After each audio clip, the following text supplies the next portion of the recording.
Olá, seja bem-vindo, bem-vinda. Aqui é a nossa aula Por que investir no Mindfulness? Vale a pena? A gente vai falar um pouco sobre o que a ciência ela fala em explicar os efeitos que a gente vê, a gente percebe quando a gente pratica a atenção plena. Acho que vocês já me conhecem. Átila Campos, eu sou doutor em ciências pela Escola Paulista de Medicina, trabalho com um protocolo chamado Promoção da Saúde Baseada em Mindfulness. Submeti esse protocolo no meu doutorado para mulheres com cefaleia crônica. Então, eu pesquiso Mindfulness, estresse e dor crônica, tanto em termos dando aulas, dando cursos, palestras e também atendimentos. Pode ser atendimentos em grupos e atendimentos personalizados. A gente vai falar um pouco hoje sobre as áreas ou disciplinas que explicam como é que a atenção plena funciona para ter os benefícios que a gente vê na literatura, que a gente vê nas pesquisas, que a gente vê no dia a dia e quando principalmente eu uso e eu ensino o mindfulness para você que está com problemas de estresse, ansiedade, principalmente problemas de estresse e ansiedade, que é o foco maior aqui.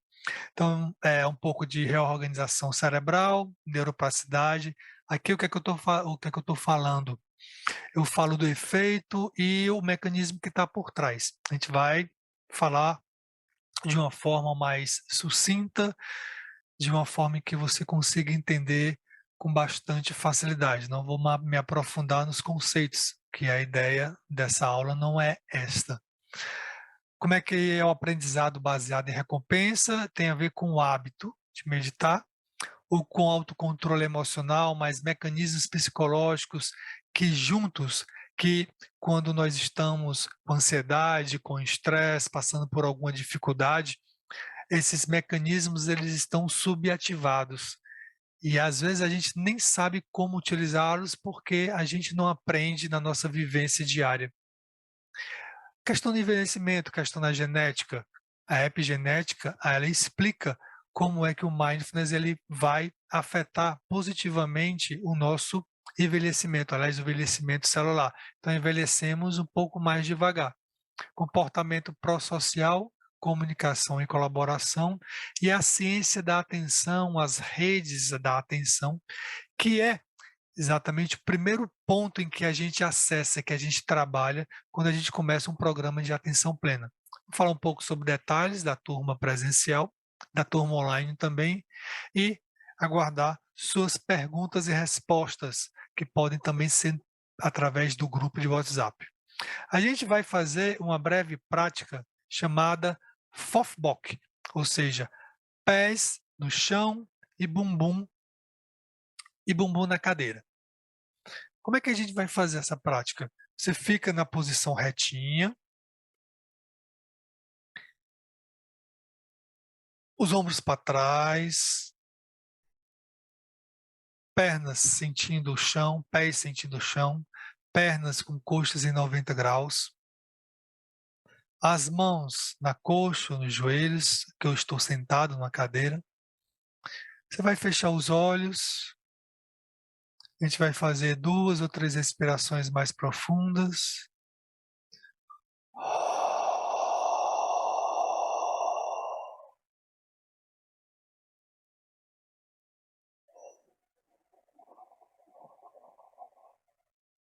Essa expiração mais alongada que vai ativar o nosso sistema de relaxamento. Esse barulhinho que eu estou fazendo é apenas para indicar para você que eu estou expirando em vez de inspirando. Inspirando, a expiração maior do que a expiração. Inspiração menor que a expiração. Começa a sentir o peito e a barriga, o ar entrando pelas narinas, se movimentando. A gente começa então a explorar e sentir as sensações lá da planta dos pés. Seus pés podem estar no calçado, ou os pés tocando o chão, sensação da temperatura do toque da sua pele dos pés no chão. as sensações que percorrem os pés, o calcanhar, cava, peito do pé, dedos dos pés, dorso dos pés, tornozelos e calcanhares. Então, a gente observa as sensações da planta do pé. A gente vai fazer com que a planta dos pés sejam a nossa âncora, ou seja, um ponto de referência onde eu coloco a minha atenção quando, por exemplo, eu me perder em distrações. Agora a gente vai lá para o bumbum. A sensação do bumbum, sensação de você sentado na cadeira, vem as nádegas, um pouco das costas, da lombar. Você pode pegar o espaldar da cadeira, se for o caso, um pouco das coxas. Então, o contato que o seu bumbum faz na cadeira, as sensações agradáveis, desagradáveis ou neutras, sejam elas quais forem, se aproxime dessas sensações. Observe que elas mudam. E aí vai ser o nosso segundo ponto de referência. Qual desses pontos de referência você se sentiu mais confortável? E a ideia é, vamos observando a nossa respiração, movimentos do peito e da barriga. Você pode colocar a sua atenção também lá na planta dos pés, agora no bumbum da cadeira. Olha como interessante, como a sua atenção repousa com mais facilidade. Daqui a pouco, a nossa atenção, ela não é muito bem trabalhada, a gente vai começar a se distrair. Pode ser com os sons do ambiente, pode ser com algum estímulo, fora os sons, pode ser um desconforto, pode ser um cheiro, pode ser algo com a temperatura, alguma coceirinha no corpo, alguma sensação desconfortável, mas também pensamentos, imagens que surjam na sua cabeça. A gente chama isso de distração. Quanto mais neutra for a distração, mais você consegue retornar com facilidade às suas âncoras, ou a planta dos pés, ou o bumbum na cadeira. Quanto mais a distração está vinculada a um problema, a uma preocupação, está vinculado às emoções, uma distração emocional, você vai ter um pouco mais de dificuldade de abandonar esse conteúdo da mente e voltar a sua atenção para sensações do bumbum sentado na cadeira e as sensações da planta dos pés no chão. Mas a ideia é que não é se fixar a essas âncoras do corpo, mas sim perceber, tomar consciência dos seus devaneios ou das suas distrações. Então vamos lá mais um pouquinho. Lembre-se que aqui a gente está num laboratório, estamos testando as práticas. Tente fazer da forma que você achar mais conveniente.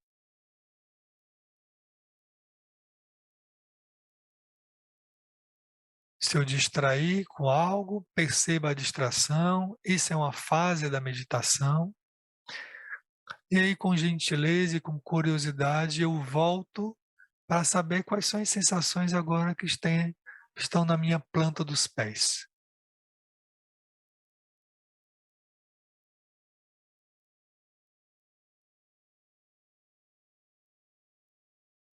Então, podemos abrir os olhos, você pode se movimentar um pouco, fazer uma rotação nas costas, nos ombros, alongar-se. E você pode se perguntar como é que você está se sentindo depois de ter feito essa breve prática, eu acho que foi uns 3 minutinhos. E pode fazer de 3 a 5 minutos para começar. Como é que foi essa prática em termos de relaxamento? Se seu corpo ficou mais relaxado, se seus pensamentos ficaram menos agitados, se deu uma sensação de serenidade ou de bem-estar. São possíveis efeitos da prática meditativa. Então, a gente fez essa prática chamada Fofbok, ou Foot on Floor, Bunanché, pés no chão e bumbum na cadeira. Essa técnica, né, todas as meditações, se você quer fazer sentado, você pode fazer da forma como nessa figura está mostrando, ou seja, coluna mais retinha, ó, os ombros um pouco para trás, você vai ficar na ponta da cadeira, as pernas com as coxas em 90 graus, planta dos pés no chão. Então, no Fofbok, a nossa atenção, ó, ela vai devanear, mas a gente volta para agora 2 pontos, ó, que são muito fáceis de a nossa atenção ser capturada. Tem muitos estímulos também, porque é uma região muito vasta. Então, por isso, para iniciante, a gente começa a praticar com essa técnica. Então, aqui, ó, bum on chair, bumbum na cadeira e pés no chão. A atenção volta para cá ou a atenção volta para cá quando você se perde em distrações. Esta é a orientação básica, é a recomendação básica de uma técnica de meditação mindfulness. O que é meditação mindfulness ou MM? A gente fala o termo meditação.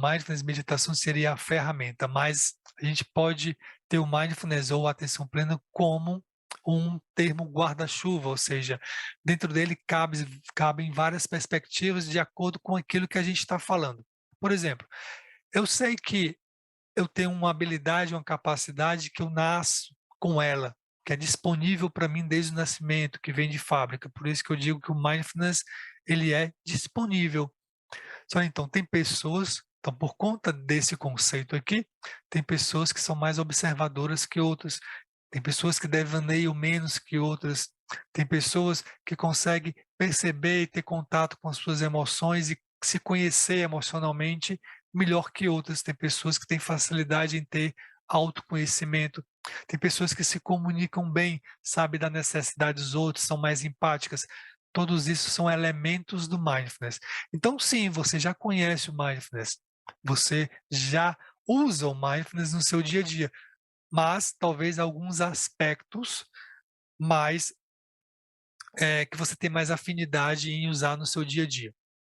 Então, as pesquisas mostraram que a gente pode desenvolver o mindfulness como um estado mental particular, ele pode ser potencializado. Então, você já nasce com ele, mas a gente pode potencializar esse estado mental. Por quê? Porque através das pesquisas, a gente sabe que vem das tradições também, as tradições utilizam o desenvolvimento da atenção plena, mas as pesquisas, né, a gente está falando do mindfulness mais secular, por isso que a gente chama meditação mindfulness. Esse MM é um termo que é utilizado em pesquisas da ciência.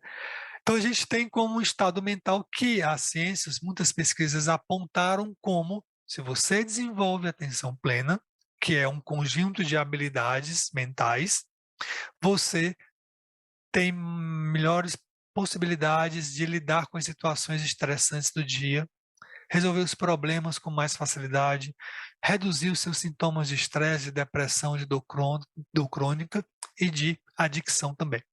Mas então quer dizer que mindfulness seria uma panaceia, ele pode resolver tudo? Não, ele não pode resolver tudo, mas os mecanismos por trás do mindfulness que você vai praticar, que você pratica, é que vão proporcionar melhoras em diversos níveis da sua saúde. Ou seja, são mecanismos que, em alguns transtornos, principalmente psicológicos, eles estão mais depauperados, estão mais desativados. E aí o programa de redução através do mindfulness vai fazer com que essas regiões, esses mecanismos voltem a agir e atuar de forma mais consistente, de forma em que a gente então saiba usá-los conscientemente. Meditação, mindfulness, a meditação é a ferramenta que faz com que a gente desenvolva o mindfulness. Existem várias outras, a gente pode fazer perguntas conscientes, por exemplo. A gente pode perceber, aguçar os sentidos quando a gente estiver no mar, fazendo uma caminhada, ou então quando a gente estiver fazendo alguma tarefa, uma tarefa repetitiva, por exemplo. Então, a meditação é a ferramenta que desenvolve a atenção plena. Tem muita confusão a respeito disso. E como é que a gente desenvolve esse mindfulness, que a gente pode atuar no nosso dia a dia, diminuindo o estresse, através de um programa estruturado, que é a proposta aqui da aula. E esse programa estruturado, ele é o que é pesquisado há mais de 40 anos e ele é que faz com que a gente tenha muitos benefícios, tá? Então, um programa de redução do estresse, que você vai começar com a gente aqui, ele é composto por práticas, ou seja, por meditações, que dentro da linguagem de um programa de redução do estresse a gente chama de prática, porque você precisa praticar. Sabe-se, né? Isso é, os dados são bem concretos com relação a isso, que se você pratica mais, você vai ter mais efeitos. Seja, os resultados são dose dependentes.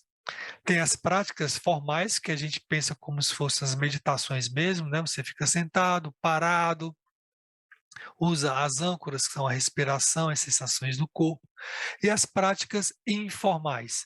As práticas informais são aquelas que a gente usa os princípios do mindfulness, da atenção plena, dentro das atividades diárias.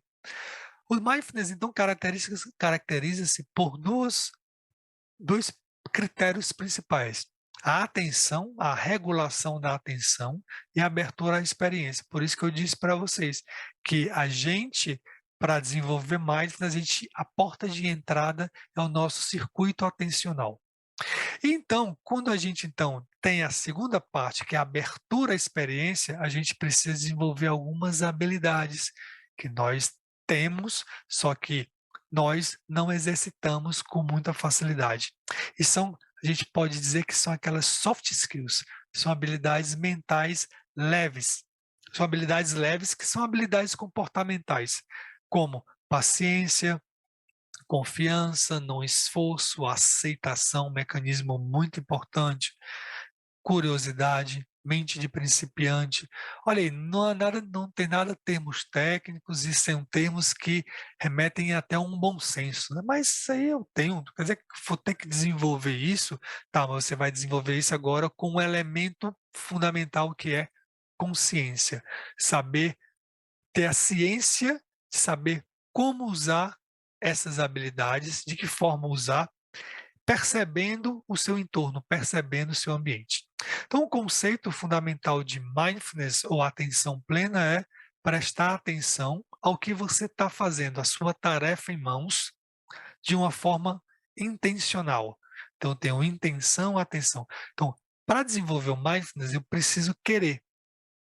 Não é você ficar perdido em pensamentos, é você deliberadamente colocar sua atenção em alguma coisa que está próximo, que está num contexto presencial, que esteja no presente, com uma atitude de curiosidade. O novo, a novidade.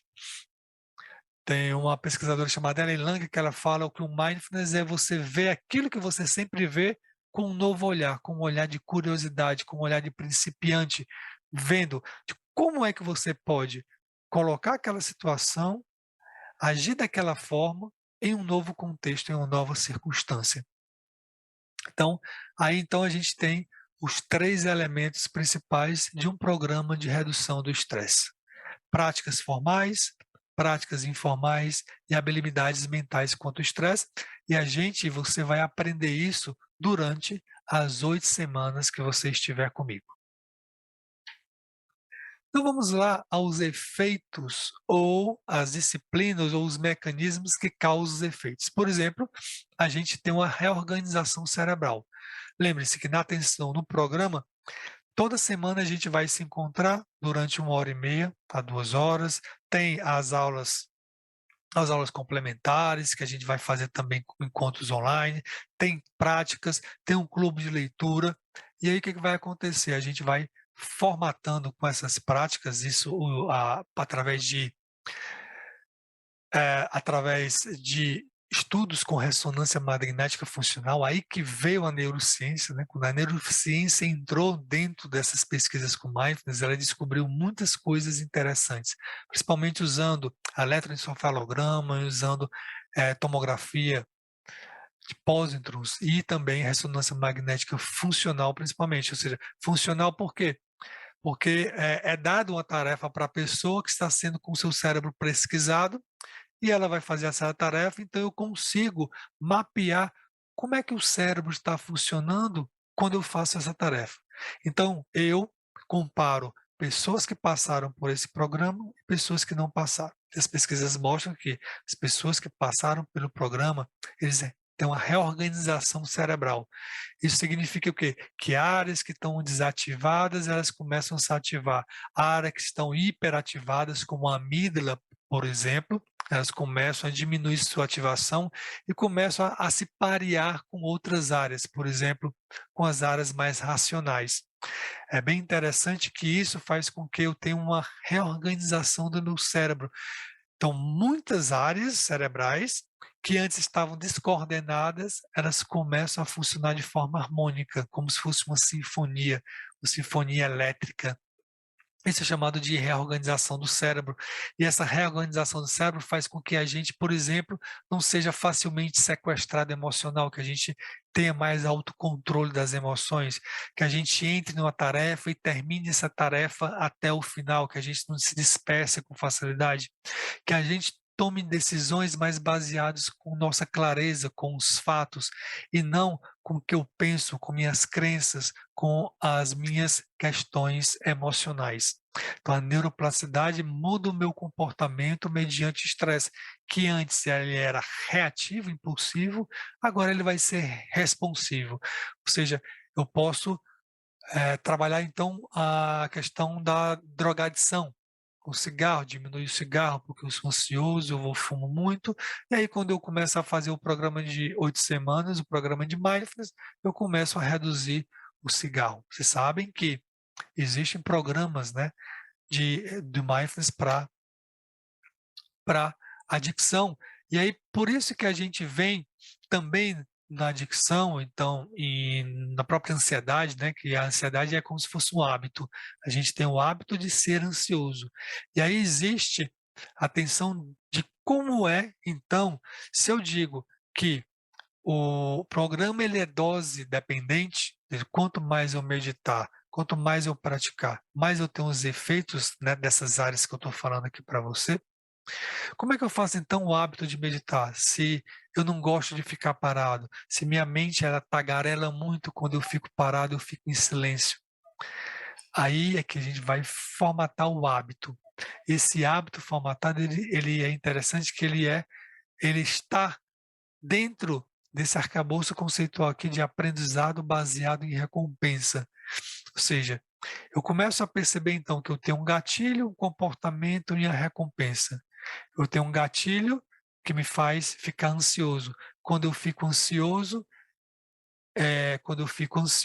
eu começo a fumar, porque o cigarro faz com que eu melhore a minha ansiedade, me sinta bem. Isso é minha recompensa.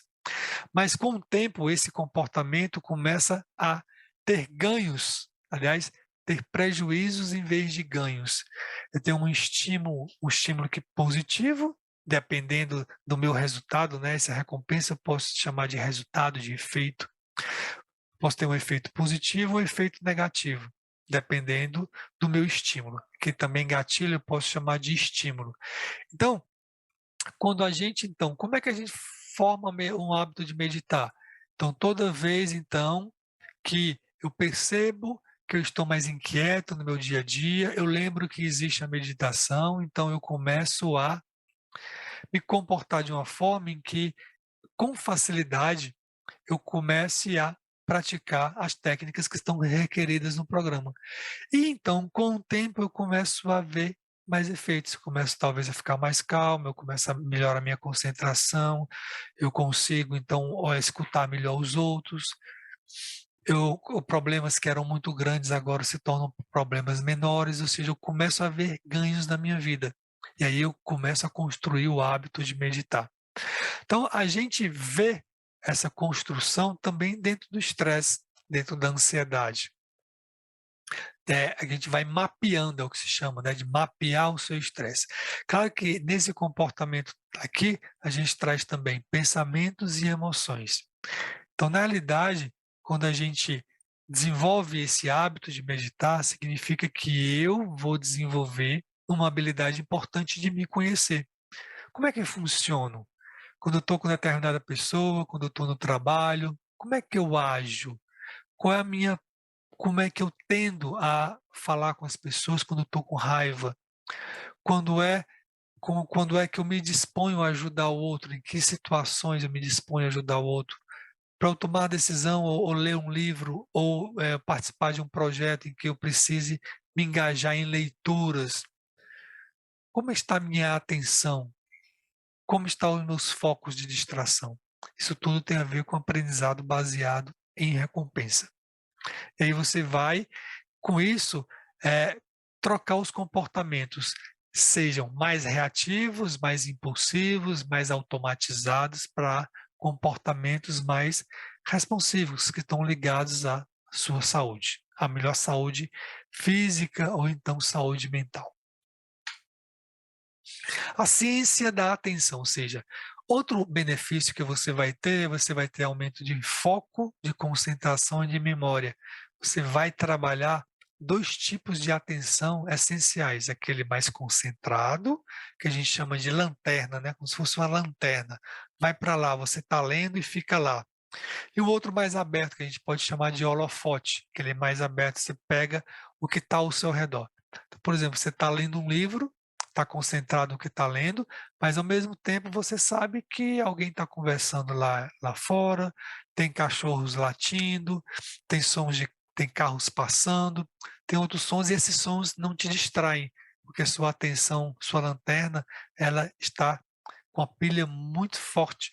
Você consegue ficar focado no que você está fazendo, a sua tarefa que você está fazendo. E aí, a nossa memória de trabalho, ela é fortalecida principalmente a memória de trabalho, a memória de longo prazo, porque as distrações, que são as preocupações, você consegue colocá-las em segundo plano.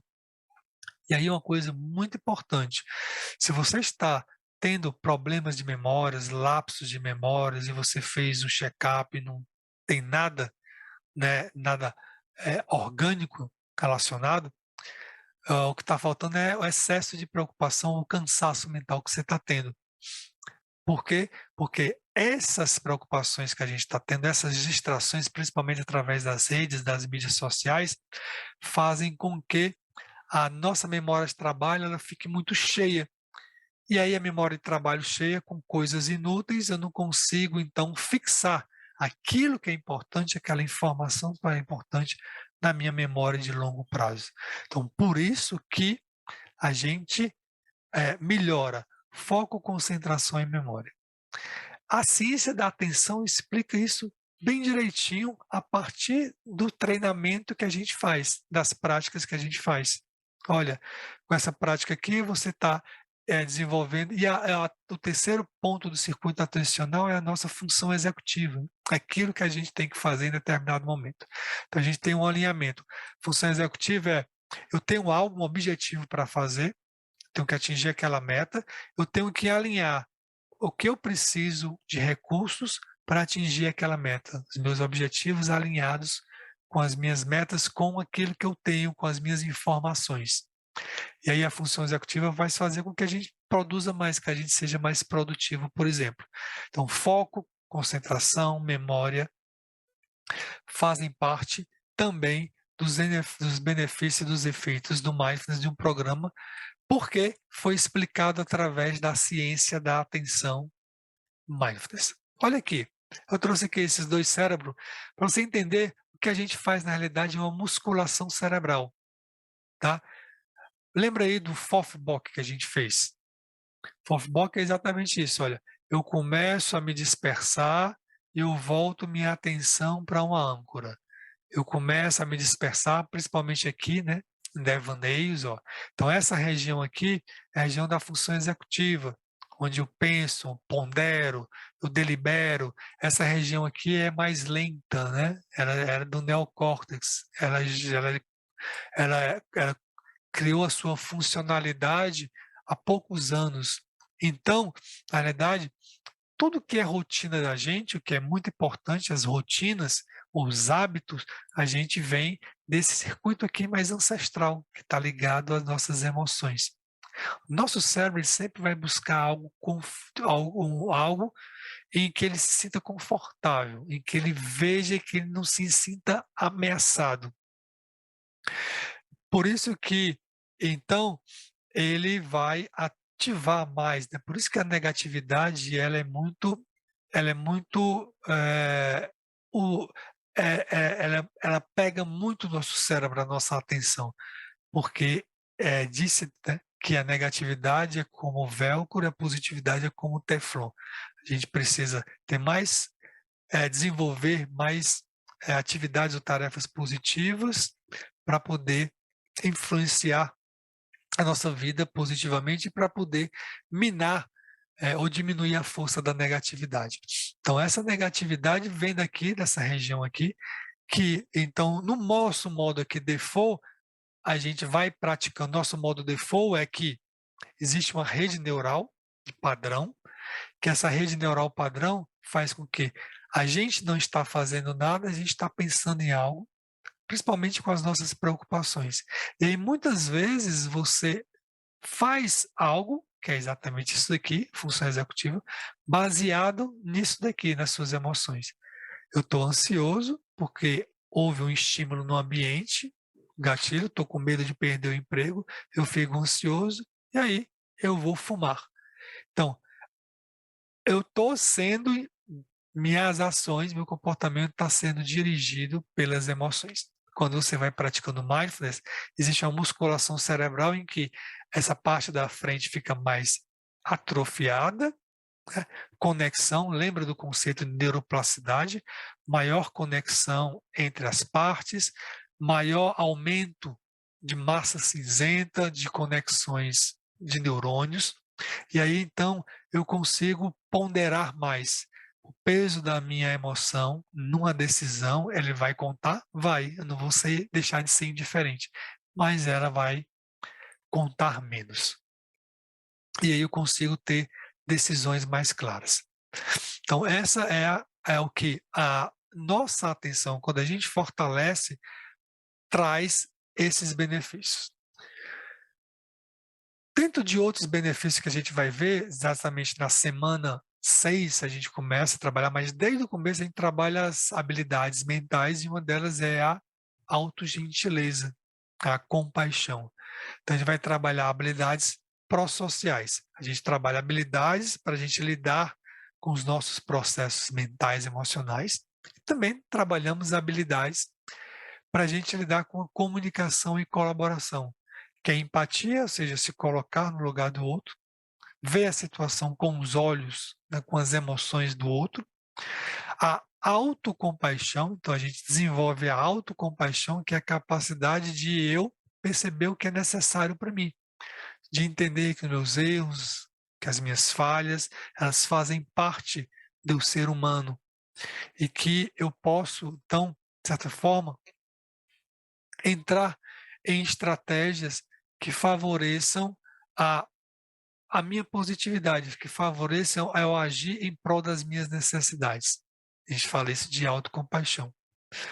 Mas para eu ter autocompaixão, saber das minhas necessidades, o meu senso de autocrítica, ele precisa estar atenuado.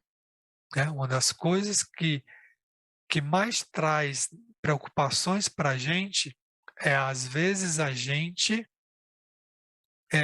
querer nos auto-sabotar, por exemplo, ou seja, nos autocriticar, nos focarmos nas nossas falhas, nas nossas deficiências. Isso, o papel da autocompaixão vai minimizar muito esses efeitos, esses ruídos que a autocrítica traz para a gente, e faz com que a gente se comporte, se auto-sabote em muitas situações. Então, quando a gente é autocompassivo, a gente começa então a olhar para o outro e diz: olha, o que é que eu posso fazer por você? É a compaixão. A compaixão é: eu tenho uma habilidade de você se conectar com o outro e uma motivação de querer ajudar o outro. Então, aí vem um outro conceito que é de bondade amorosa, né? E a bondade amorosa é a capacidade de a gente desenvolver a autogentileza, a gentileza com a gente mesmo e com as outras pessoas, o papel de generosidade. Se a gente cultivar isso, entender que nós queremos evitar o sofrimento e nós queremos sermos felizes. E aí darmos essa auto-bondade faz com que nós sejamos mais autocompassivos. E aí, mas para que isso que são habilidades pró-sociais? Porque quando a gente faz isso, a gente consegue se comunicar melhor com o outro, com o marido, a esposa, né, com o companheiro, com os filhos, no ambiente de trabalho. E as nossas relações interpessoais, elas ficam mais claras, elas ficam mais limpas, limpas de ruídos, que faz muitas vezes que a gente entre em conflito com as pessoas. Então voltamos aqui ao nosso slide inicial. Como é os detalhes sobre a turma presencial? A gente vai começar agora, 16 de março, é, serão 8 encontros, todas as quartas-feiras, das 20 às 21h30. Vocês vão ter acesso à apostila, vai ser as aulas elas bem vivenciais, onde a gente vai aplicar esses conceitos que eu já estou adiantando para você dentro dessa proposta onde você vai praticar por uma semana.